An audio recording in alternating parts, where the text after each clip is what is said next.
Going downhill feels absolutely amazing. It's a sense of freedom, a sense of independence, just a feeling of being alive.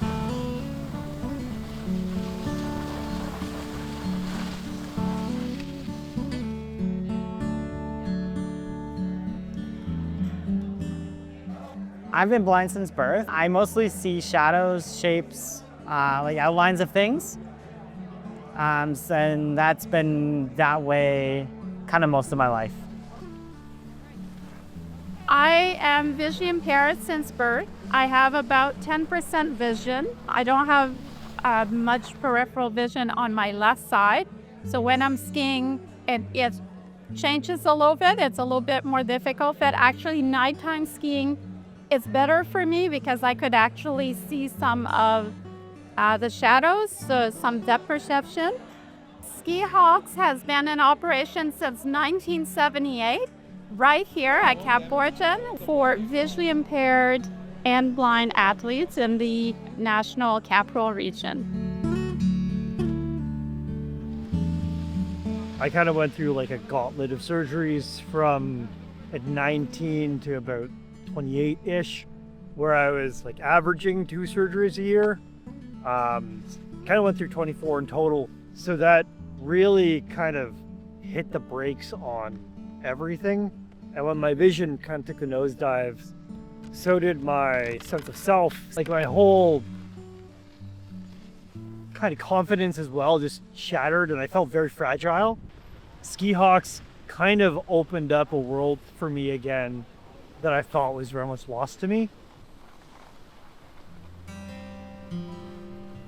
The relationship between the guide and the athletes is really all about trust. These are very courageous people. They have to trust that you will, make the right calls and get them down the hill safely.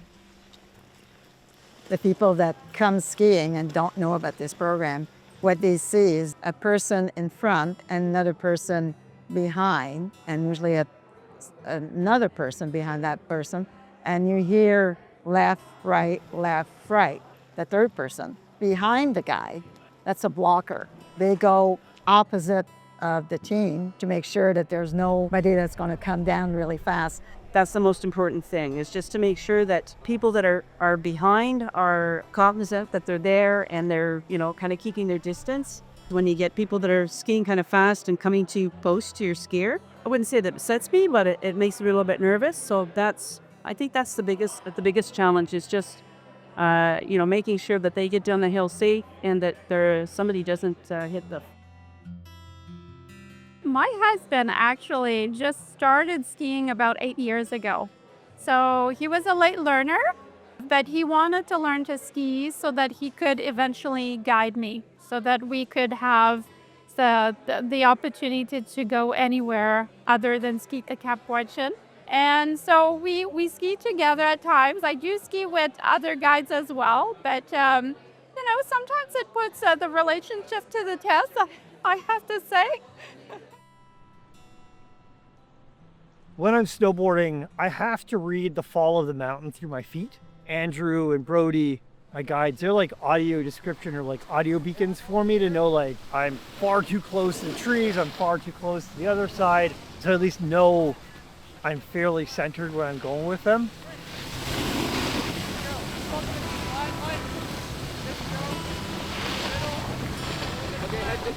When my vision did take that nosedive, I was afraid to go outside and like walk by myself because I kept on being told, be careful, holy crap, be careful, you're gonna hurt yourself. That really made me like feel like an egg, like a Fabergé egg, just warmed down.